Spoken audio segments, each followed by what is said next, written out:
Hello, Assalamu alaikum students. So let's continue with the chapter of fluid statics with this new topic on hydrostatic forces. By the name it is clear it is the forces exerted by hydro, water or any liquid or fluid. So the force exerted by the fluid in static position, that is at rest. Hence it deals with the pressure at rest.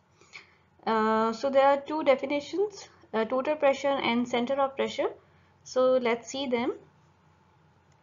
Total pressure is defined as a force. So here it will be noted it is a force. Pressure is basically force per unit area. But we are saying that total pressure is defined as a force. So total pressure is a force exerted by the static fluid on a surface, either plane or curved.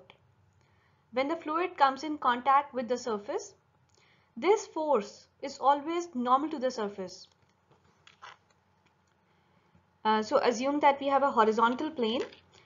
We know pressure is going to be normal as written over here. This is a normal pressure.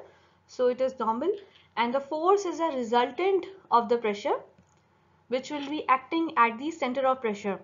So center of pressure is the point of application of the total force or the total pressure. You can also call it total pressure force. Similarly, if we have a vertical surface, the pressure is going to be normal to it and the resultant force similarly for an inclined surface or a curved plane. So we're going to see them one by one. Horizontal plane surface submerged in liquid. This is very simple. As you know, when we have a horizontal surface, so the pressure intensity on that horizontal surface is going to be same at all the points, and you know pressure intensity at any depth from the water surface is given as rho gh, where h will be the depth of that plate from the water surface, and where capital A is the base area of the surface. So the total pressure force F is given by rho GAH. Now let's see the derivation for vertical plane surface submerged in liquid. For that, the most important point is to understand the diagram. This derivation has been taken from your fluid mechanics book by Dr. R.K. Bansal, with a little change that I'm using the symbol H dash to represent the position of this G center of gravity from the liquid surface, and HP for the position of center of pressure, P point from the liquid surface. So consider a vertical plane. This is a front view of the plane, and it is immersed in the liquid, where capital A is the total area, G is the center of gravity of the plane surface, P is the center of pressure, H dash is the distance of center of gravity of the area from the free liquid surface of water. This is a free liquid surface, and HP is the distance of the center of pressure from the free liquid surface. Here this AB, this basically represents the side view where you can see the thickness of the plate. And as we have assumed an arbitrary shape plane, and we will take a strip of thickness DH, and its distance from the free surface is given by small h, and the width of this plate is B.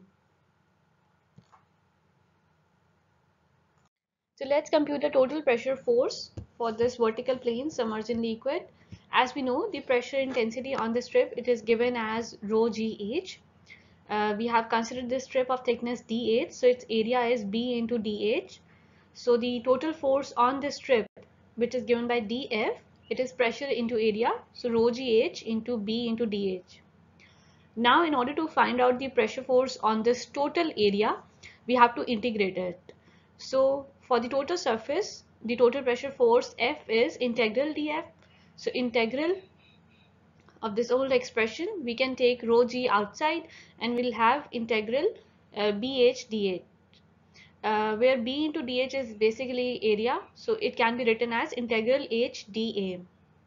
Now here, this implies that it is first moment of area. I have prepared a slide. I've added to this set of slides just to revise the concept of. As the name implies, first moment of area is calculated by taking moment of area about a particular axis. For example, consider an arbitrary shaped element which has total area capital A, and there are two axes, x and y axis.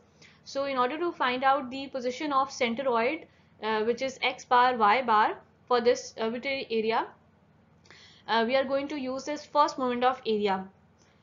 So consider a strip or a rectangle which has an area dA, and we have to take its moment about the x-axis to find out the y position of centroid, and we'll take moment about this y-axis to find out this x distance.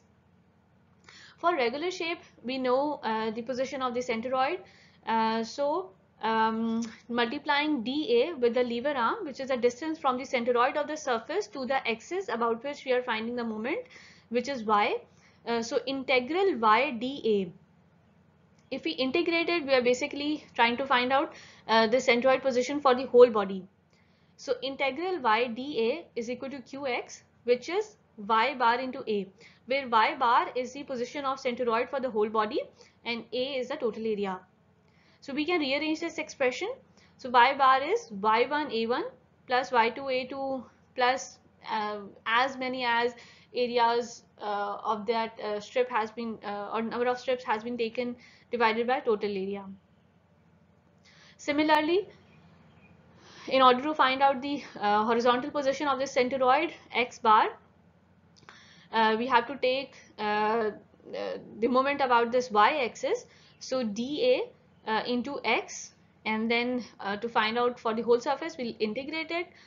So x bar a is equal to x1 into a1 plus x2 into a2, and we can rearrange it for x bar by dividing this expression by area.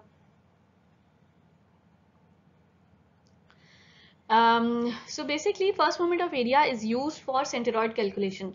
Centroid is a geometric property which is given by this x bar and y bar distance, and the difference between centroid and center of gravity is that the for the center of gravity, whole weight of the body act at that point, while centroid is a geometric property. If the body is homogeneous, so we can assume that centroid and center of gravity overlap. So they lie at the same position. So coming back to the topic,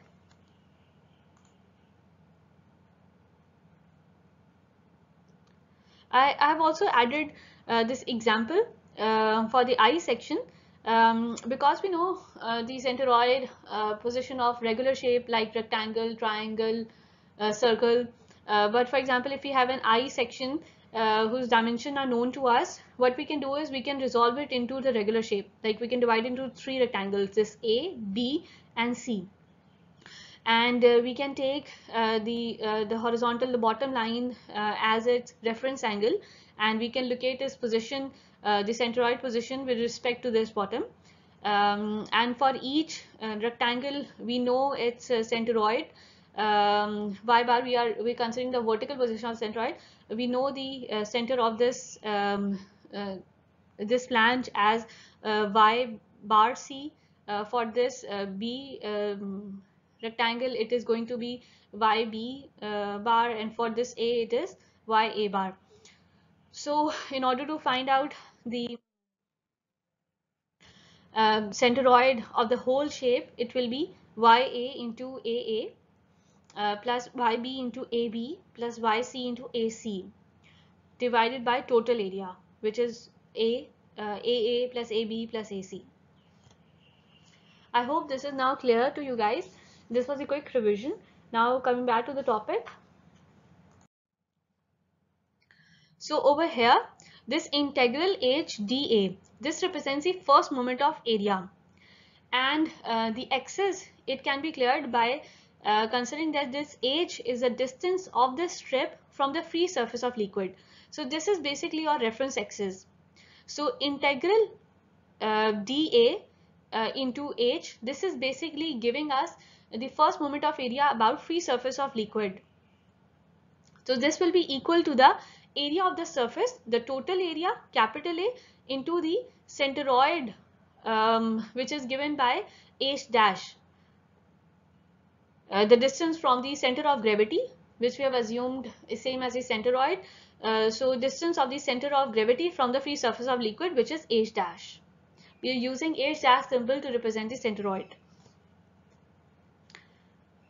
So replacing that in this above equation, we get F is equal to rho G A H dash.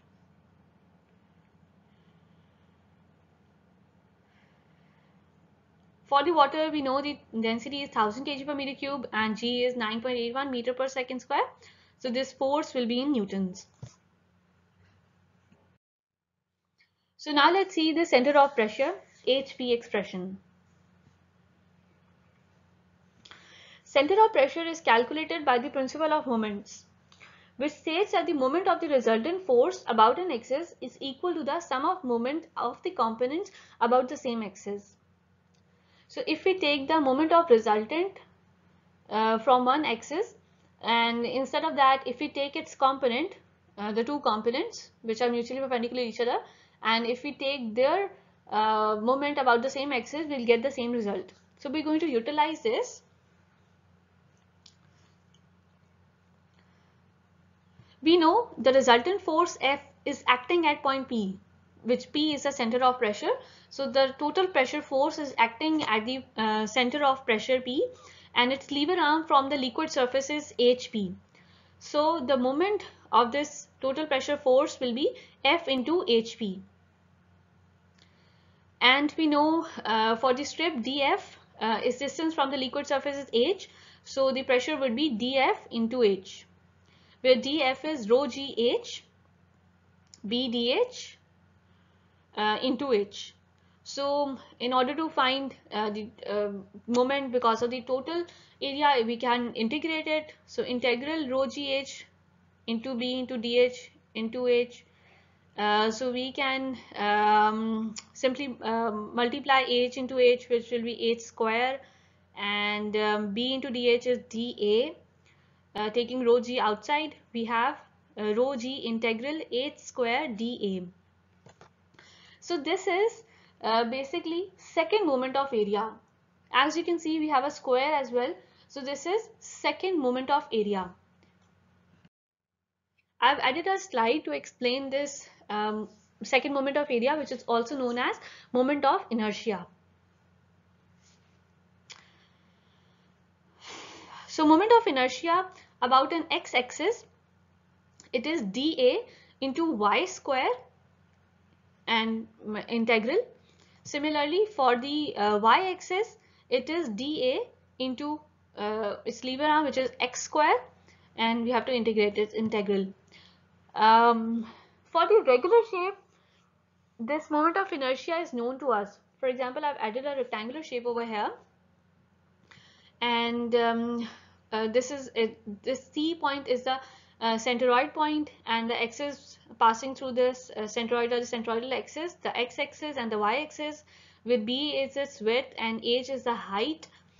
So area is B into H, and this moment of inertia Ixx, this is BHU over 12, where B is the width and D is the, and H is the perpendicular dimension. So Ixx is BHU over 12, while Iyy, the moment of inertia about the vertical axis, this is H into B cube divided by 12. You can remember it like this about the axis for which you are finding out the moment of inertia for a rectangular section. The parallel dimension is with power 1, while the perpendicular is with the power 3. For example, for Ix, we have B into H cube divided by 12. While for the vertical axis, Iy, we have H, which is parallel dimension, into B cube divided by 12. And its centroid, it lies as B by 2 and H by 2. You must be aware of that. The second moment of area, it is basically the measure of the efficiency of the shape to resist bending caused by the loading. And as you can see, we have a beam placed on these supports and a weight is applied to it, and you can see the position of that beam in the vertical way or in the horizontal way. It will actually define the deflection caused by the weight applied on it. So it is basically the ability to resist bending. So let's get back to the topic. So we were here. So rho g integral h square dA. So integral h square dA, this is basically the moment of inertia about the free surface of liquid. Since h was the distance till the free surface of liquid, so we are using a symbol I naught to represent the moment of inertia about free surface of liquid. We are using naught for the free surface of liquid. So this can be replaced by I naught. So rho g I naught. So sum of moment about free surface is rho g I naught. So this should be equal to F into HP, where F we have computed earlier. The total pressure force, this was rho g A H bar.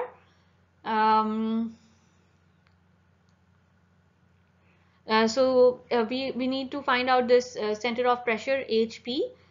So taking this term for F to the denominator, and we have I naught over A H bar. So now here we want to use parallaxis theorem because we want to find out, or we want to know, we want to relate the expression to the moment of inertia about the centroidal axis. So for that, I want to introduce the parallaxis theorem to you guys. So let's use the parallaxis theorem, according to which these two axes, they are passing through the centroid, the C point of this circle, and these axes X and Y axis. So if we have moment of inertia Ixx, that is moment of inertia for the horizontal axis, I naught represents this zero position. So if we have the moment of inertia value about this axis, and we want to find out the moment of inertia about the axis which are passing through the centroid C. So this is Ixx naught is equal to Ixx C plus A, the total area, into y square. That is the distance between the two axes, the perpendicular distance between the two axes, and square of that. Similarly for Iyy naught axis, and when we want to find out for the centroidal axis, Iyy naught is equal to Iyy C passing the centroid plus A into the distance between them, which is x, square of that. So Ax square. So using that, where I naught was the moment of inertia about the free surface of liquid, and Ig is the moment of inertia passing through the centroid. So I naught is equal to Ig plus A into H dash square. So replacing that over here and simplifying, and you'll get HP is equal to Ig over H dash plus H dash. So H dash is the position of center of gravity, and HP is the position of center of pressure. So as HP is H dash plus this term, so it is obvious that it is going to be below the center of gravity. And there is another conclusion that the distance of center of pressure from the free surface of liquid is independent of density of liquid. It is a geometric property which depends upon the area and the centroid and moment of inertia. I've also added the centroid and moment of inertia value for some regular shapes. For the rectangle, we know its centroid, here it is shown by GG line, it is at d by 2 distance, its area is BD, and the moment of inertia about an axis passing through CG as shown the horizontal axis, it is going to be B into D cube divided by 12. So moment of inertia about the base, this is BD cube over 12. So you can use parallaxis theorem and try to determine this expression. For the triangle, we know its Centroid is at h by 3, and where h is the total height and b is the width, so area is half base into height, and its centroid, for the horizontal axis, it is bh cube over 12, sorry, bh cube over 36, and the moment of inertia about the base, it is bh cube over 12, which can be computed using parallaxis theorem. For circle, its centroid is at r and area is pi r square, and its moment of inertia is pi d4 over 64. And for semicircle, the centroid is at 4r over 3 pi, and the area is pi r square by 2, and moment of inertia is given over here. So I have already introduced you guys to the pressure distribution diagrams. So let's relate it with the vertical surface, the force exerted on the vertical surface and its center of pressure. And let's see if we get the same expressions at the end. So let's consider a tank which has liquid of density rho, and the water depth is given by capital H. And as we know that the pressure exerted by the liquid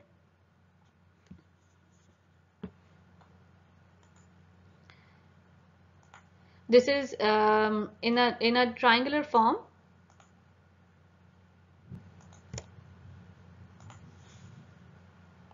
We know we have a triangular distribution with the pressure being 0 at the liquid surface and maximum on the base, and the pressure, it is given by rho gh.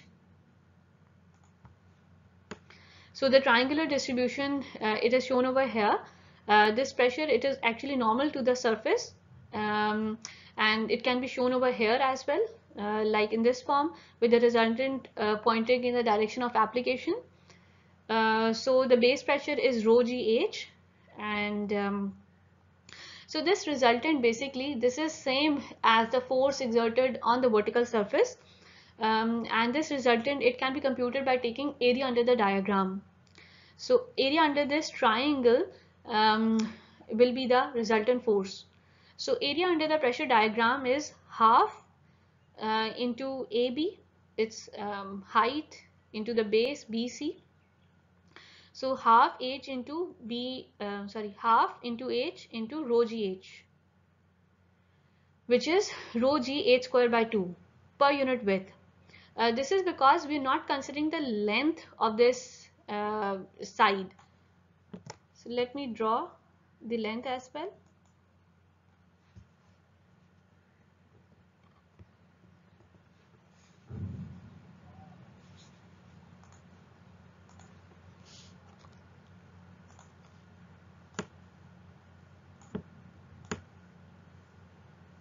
The perpendicular dimension, because when we are considering any surface, we have to consider both its height as well as its width. So this width is very important. So in this expression we have considered the height, but we are ignoring the width b. So so we'll write that this resultant force rho g h square by 2, it is for per unit width. We're considering width to be 1. So coming back to the expression which we have determined, rho Ga H y bar. So this point, this was actually taken from Douglas, while the derivation was taken from R.K. Bansal. So they are using separate symbol.